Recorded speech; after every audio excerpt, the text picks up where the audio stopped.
I've been playing Phantom Knights for the past 2 weeks, and my objective with this video is to give an in-depth and comprehensive guide with the information I gathered on YouTube and both on TCG and OCG players that helped me a lot with my journey of understanding Phantom Knights, so I will share everything I learned so far.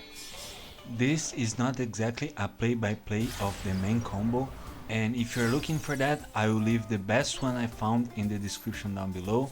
It's pretty comprehensible and pretty straightforward, but in this video I will try to explore all the options in the Phantom Knights deck. I have to talk a little bit about my deck list.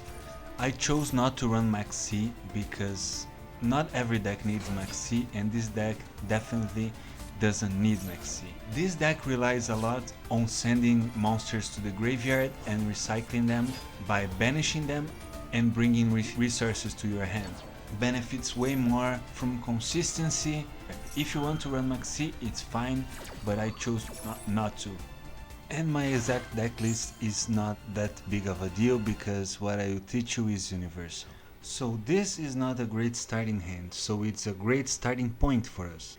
I can also accidentally discard a Raid Raptor, and that will be detrimental because we don't want any traps on our cemetery.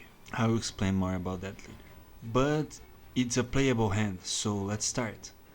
Since my main objective is to not put Raid Raptor in my cemetery, I will set it in the field.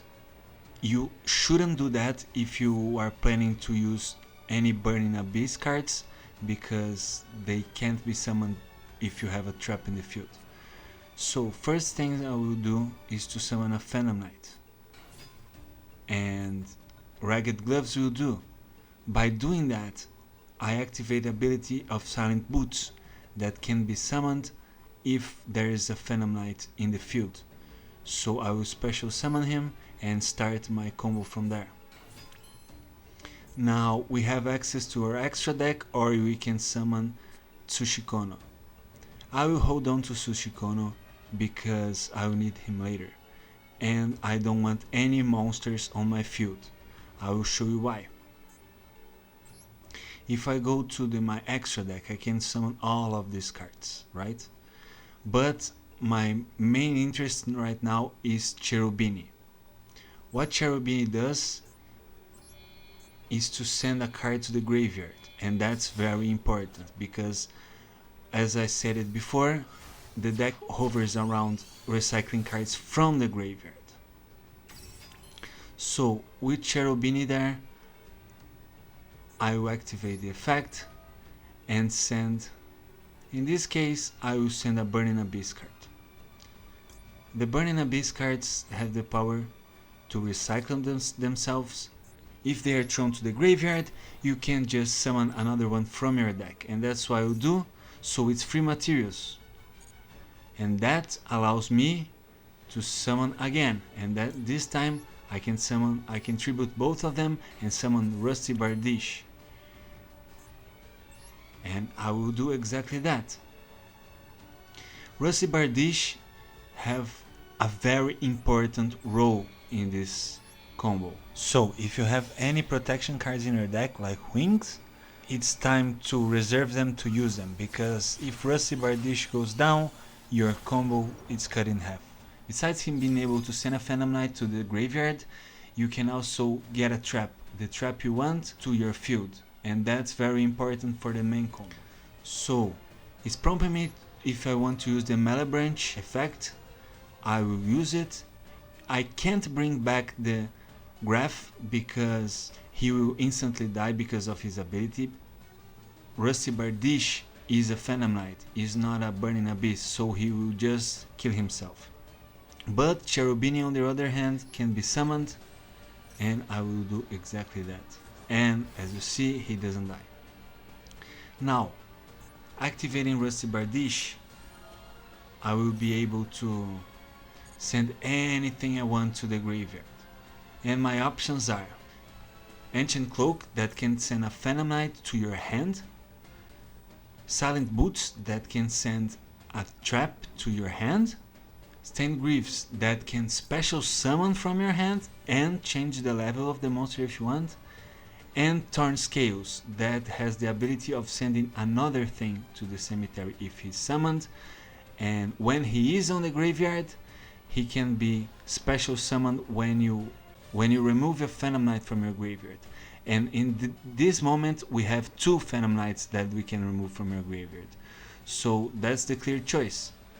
I will choose Torn Scales. With Torn Scales on the graveyard we can have another monster on the field and another special summon.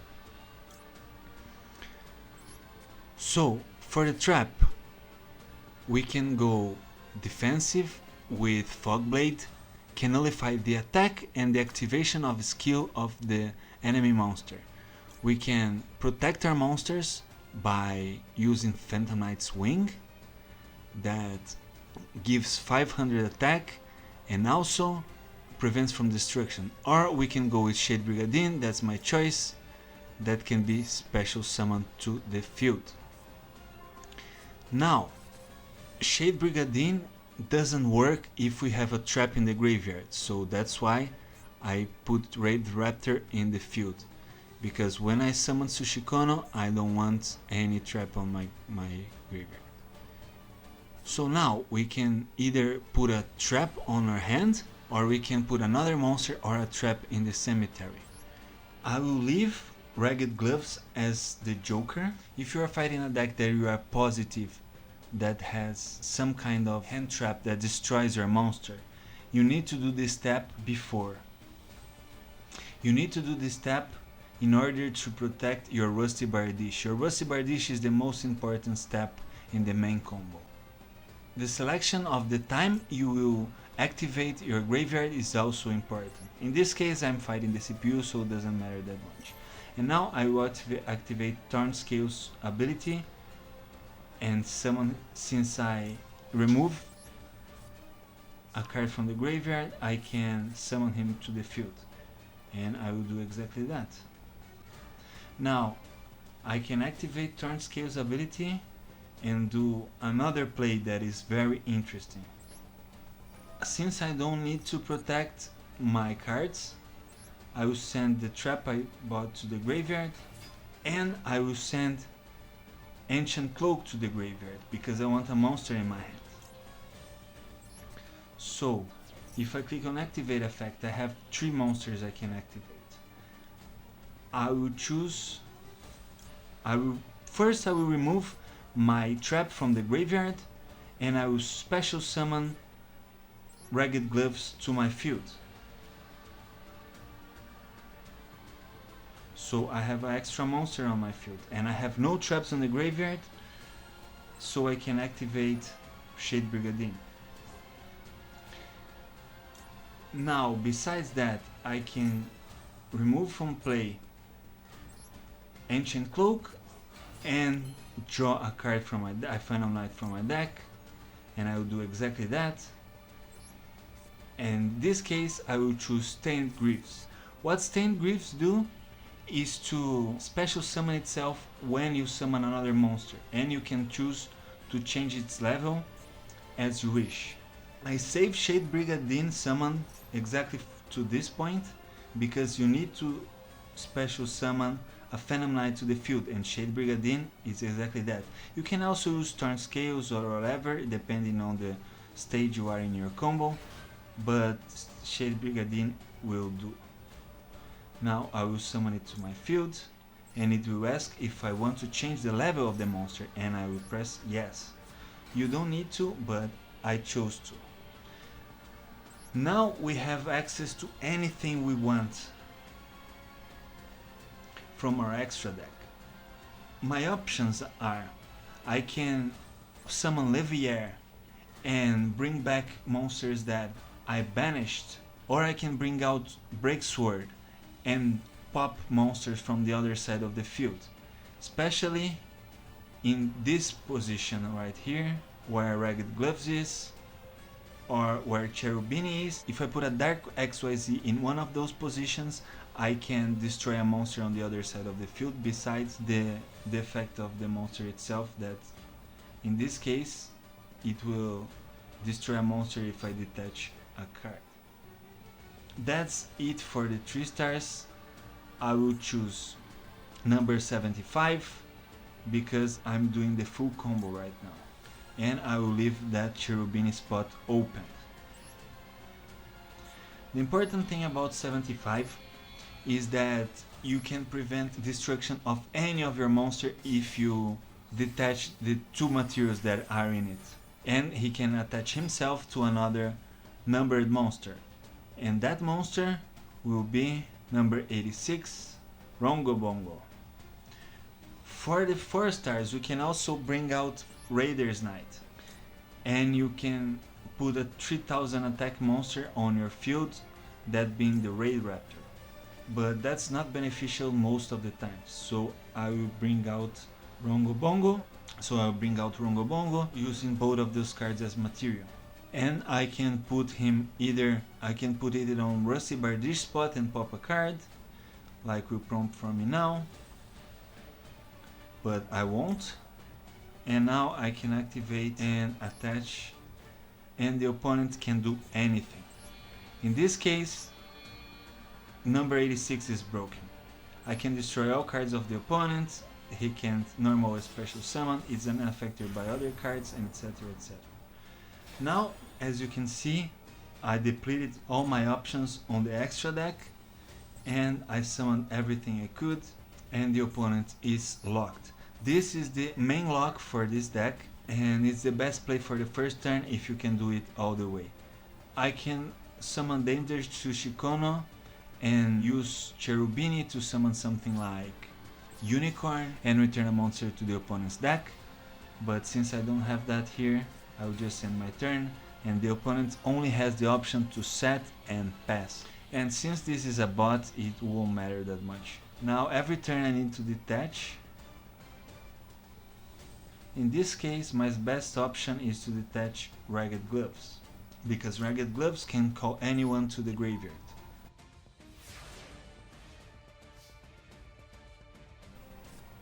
Now I got another Shade Brigadine, so I drew that, and I have all the options in the world.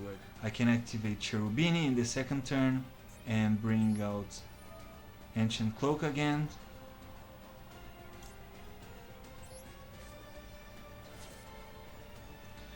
I can activate Rusty Bardish and send Torn Scales to the graveyard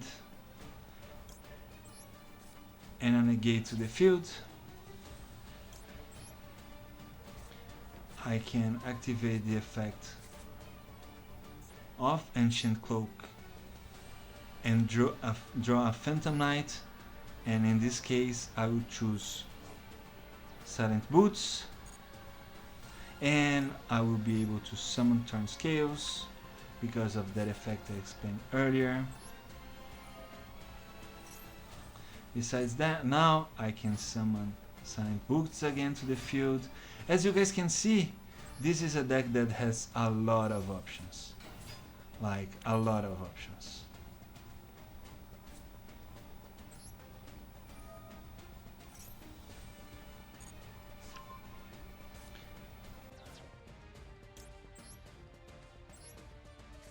The turns are quite long, so your opponent can get pissed, but it's a great deck, that's for sure. Now if I want, I can just call Levianeer.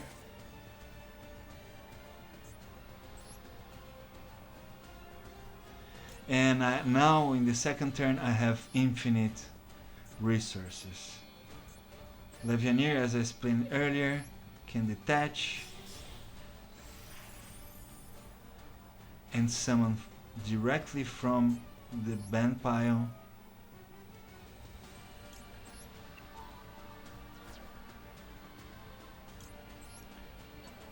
And I can keep summoning all day long. An interesting thing about Broken Sword is that if you sacrifice him to pop a monster on the other side of the field, or if he dies of natural means, you can bring 2 monsters from your graveyard and make them level 4, so that's the other way to bring out Rongo Bongo. But since I already have him on the field, I will do something else interesting, and I will bring out my other level 4 that will be able to bring in an interesting monster to the field. As you guys can see, I can continue doing my combo and summoning.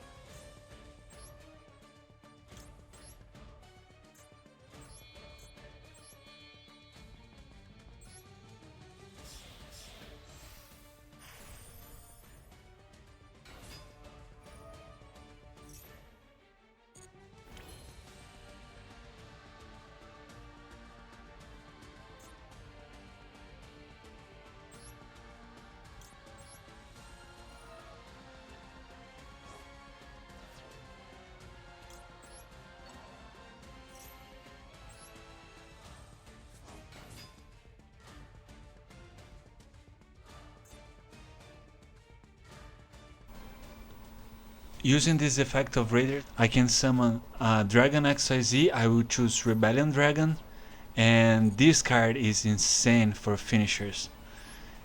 If I detach a material, you'll see what will happen.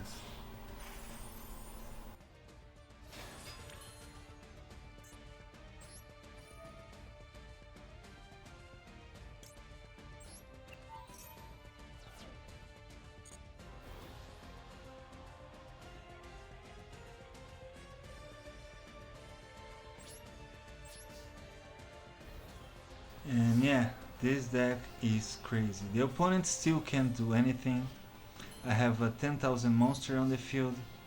That is the Dark Rebellion. As my last option, I will show my last play, and I will end the video right here.